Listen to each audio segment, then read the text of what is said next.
but I would look at people who I didn't even respect, but they'd have one particular thing about them I thought that's good. It could be somebody I didn't even like, but he dressed well. I think you just have to be perspicacious and look at people, and there's something you can learn from absolutely everybody, and just try and adapt it all. I'm not saying everybody should be clones of me. For everyone's individual, right? But there might be some things about me they find inspiring that they may adapt and take on board, and then they'll find some things from other people.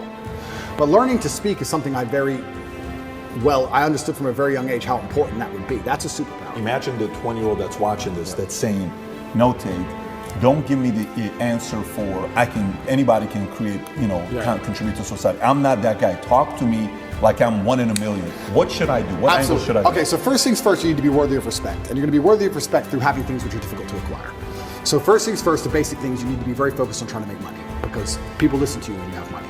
They just do. Secondly, you need to be in fantastic physical condition, because when you're in fantastic physical condition, it cannot be bought. It must be earned, and people know that. When you're in, I don't know about you, if someone walked in to sell me something and they were obese, I would not trust them the same as if they were in fantastic physical shape. Because I'd say, I don't think you have dedication and heart. I don't think there's something about you that I just wouldn't trust you the same. So fantastic physical condition and money is the first thing. The second thing, whatever your ideas are, you need to learn how to communicate them. Speaking is a superpower in and of itself. You need to become a fantastic communicator. You need to be comfortable in all realms of communication. You need to be persuasive. You need to be comfortable arguing. You need to be good at debating. There's a lot of people out there in the world who have ideas that they can't even project into somebody else's mind. How are you gonna rule the world with that? How are you gonna get your ideas out there and make an influence if you can't make other people understand exactly what you think? That's the first thing. Second thing, once they understand exactly what you think, you need to make them agree with what you think. These are two different skills. Must be practiced and must be learned.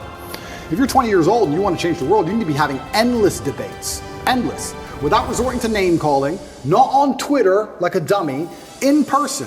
And you need to come across in a way that people agree with you. We can go back quickly and talk about the red pill. The difference between me when I talk to girls on these panel shows and every other guy when they talk to girls on these panel shows is, when I'm done, all the girls want me.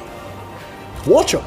Watch the shows. I say the same thing, and by the end the chicks are in love with me, as opposed to saying the same thing and the chicks thinking I'm a dickhead. That's the difference. I project my ideas and I make them agree with my ideas to a point where they're like texting me afterwards. I'm not saying anything different, it's how I'm communicating it. You can catch more flies with honey than hurting people sometimes. You need to be good at everything. You need to have a Swiss Army knife of tools. I know when to be intimidating or aggressive. I know when to come across as obtuse. I know when to come across as exceptionally open-minded and easy to understand. I know when to come across as understanding. I know all these things. This all has to be practiced. And a lot of it is, communication. I would say, if you're going to say to a 20-year-old who's truly exceptional and driven, I'd say you need to become a master communicator. Because once you can do that, you can do anything. And that fixes all the other problems, right? We talk about making money. If you're a master communicator, you do fantastic in sales. You'll kill sales. You'll absolutely destroy sales if you're a master communicator. Not many people know this, but I used to sell windows. You know the old school knock on the door?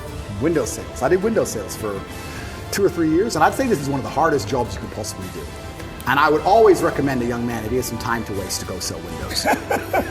And the reason, it's fantastic, because I'll tell you why. It's the hardest one to sell because 1, nobody wants them. 2, they don't know who you are.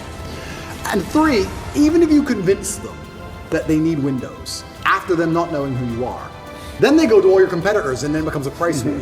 It's a nightmare. It's the hardest sales job. If you're selling a Lambo, at least they want the Lambo, right? Nobody wants glass and plastic. They already have windows. So you gotta find a way to sell them these windows. How do you do that?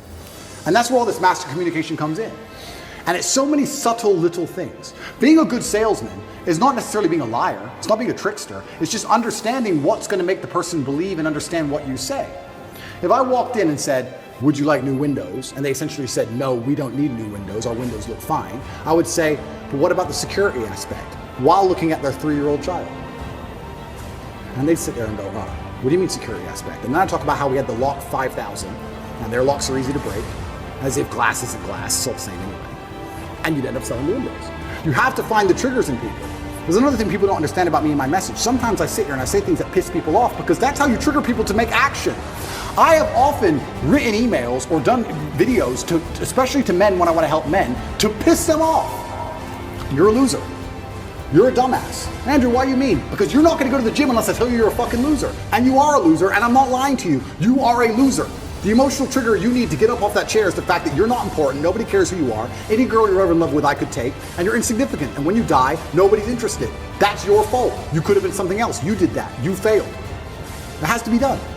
You have to be a master communicator. And sometimes that involves also insulting people. It's all a massive tapestry. But to answer your question, for the 20-year-old, he needs to become a master at communicating. But also to be a master at communicating, you also need experiences worth talking about. You have to live a life. You need a degree of wisdom, and wisdom doesn't always come with age, it comes with life lived. I had a guy message me, this was a long time ago when I used to reply to my own emails, too big now, but he said, I don't have any stories, my life's boring. I said, bro, where do you live? He said, Madrid. I said, bro, ride the train from Madrid to St. Petersburg. Ride the train from Madrid to Vladivostok. Do the Trans-Siberian Railway. It costs you like $300. He goes, oh, but what if I get robbed? Exactly! That's exactly the point! What if you get robbed? Now you have a story. Maybe you'll die, maybe you won't. But you have a story. Don't bring your watch. Have you got a Rolex? No. No one wants to rob you anyway. Don't worry about it. You're brokey. Get on the train. There has to be that degree of risk to even have a story, because when you have a story, then you can communicate the story. You can't be an empty vessel either. So when you say you're telling me how I build this 20-year-old into a super soldier, yeah, he has to be a master communicator, but he also has to do things which are risky. Risk has value intrinsically linked to it, intrinsically. This is why people, when you do risky things, people want to hear the story. Your coolest stories involve risk. Something went wrong, this could have happened, I almost this, I made it out. Without these risks, you haven't got it. So I would say to the 20-year-old, do what I did, get in the cage, get in the ring. Knock someone out, get knocked out, train hard. Fighting will teach you everything you need to know about life. You'll learn everything about who you truly are. You'll learn if you're a coward or not. You'll learn everything about perseverance and hard work and dedication, everything about being underappreciated. You learn everything about fear. You learn all of it. You learn everything about people.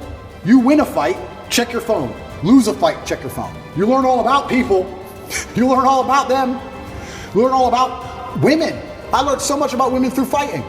When I had a fight coming up and I was weight drained and I had barely eaten in weeks and I'd lost all this weight and I had a world title fight and I'm fighting a guy who might kill me and she's complaining about the toilet seat. I learned all about women. You learn a lot about life through these difficult processes and paths. And there used to be for men like a rite of passage. In most societies, you had to go through something to become a man, from a boy to a man. But that thing was always difficult. It's always been difficult. Now you have to self-induce it, self-inflict it. But if you're going to be a boy and never bring on that self-inflicted rite of passage, how are you going to ever become a man? It's great feedback.